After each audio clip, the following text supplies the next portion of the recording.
Muito bem, começamos mais um vídeo da semana, um programa entre 10 e 12 minutos que trata de assuntos ligados ao mundo do trabalho.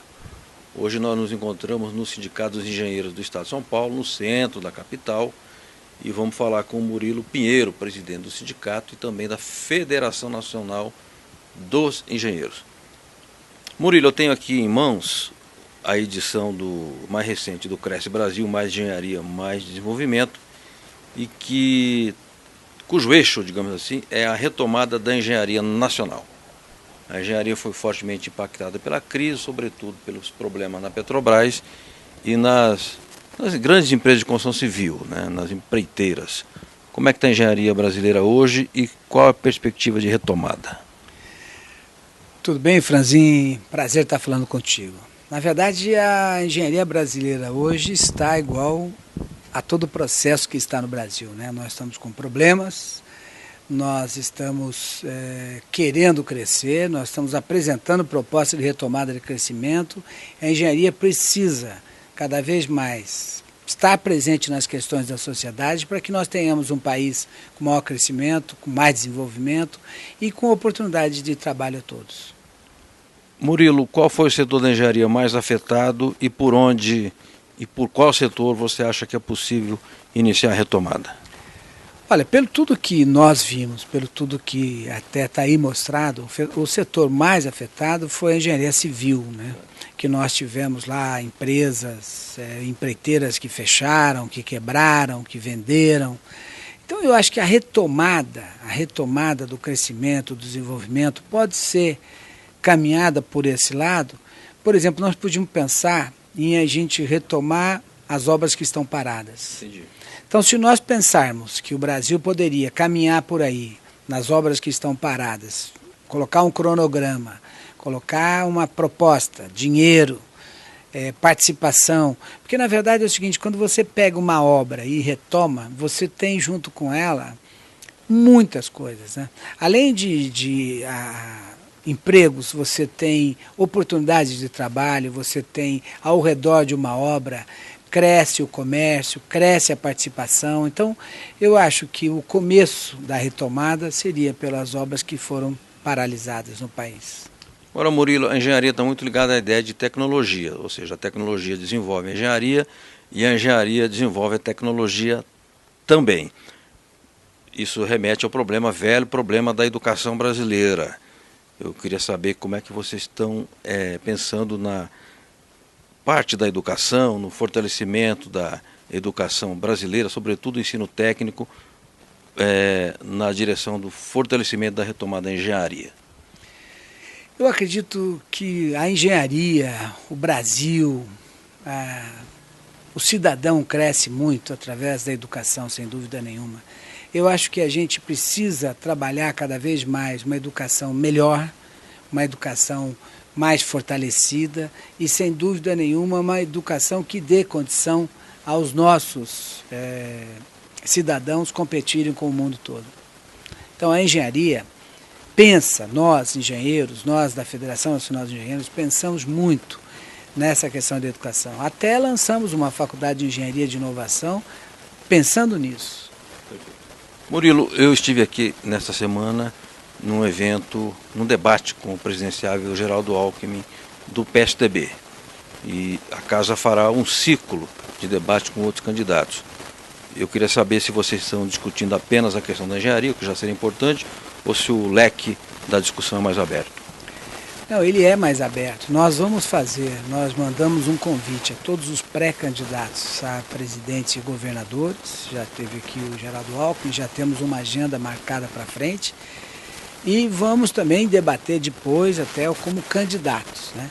Mas, na verdade, a ideia é que nós possamos estar discutindo não só o desenvolvimento, o crescimento através da engenharia, como nós estamos discutindo agronegócio, como vamos discutir educação, como vamos discutir crescimento nas projetistas, de que forma que nós podemos intervir positivamente, como nós estamos pensando em fortalecer também, a discussão é um fortalecimento das áreas energéticas no país, não com aquela visão da privatização da Eletrobras, mas numa visão mais próxima, mais séria, que a gente possa fazer com que o Brasil se mantenha na liderança nessa área energética brasileira e mundial.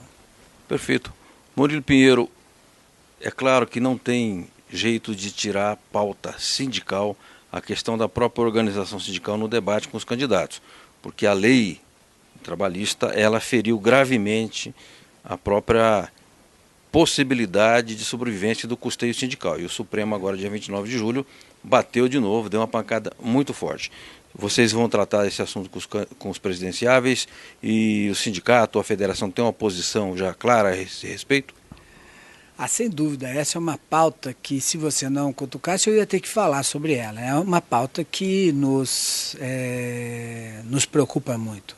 Na verdade, quando eu falei há pouco tempo agora, 2 minutinhos atrás, da nossa Faculdade de Engenharia de Inovação, por exemplo, o Sindicato de Engenheiros do Estado de São Paulo montou uma faculdade de Engenharia de Inovação totalmente gratuita. O EasyTech. Nenhum aluno pagava nada. O sindicato dava a sua contribuição para a sociedade brasileira e paulista. Nós estamos indo para o 5º ano da faculdade, está no 4º ano da faculdade, período integral, uma faculdade de inovação, a primeira faculdade de engenharia montada por uma entidade sindical no mundo e a primeira faculdade de engenharia de inovação da América, uma faculdade de exemplo, modelo e tal. Por conta da não contribuição, da não entrada da contribuição sindical, nós seremos obrigados a fechá-la. Porque nós não temos participação nem do governo municipal, nem estadual, nem federal.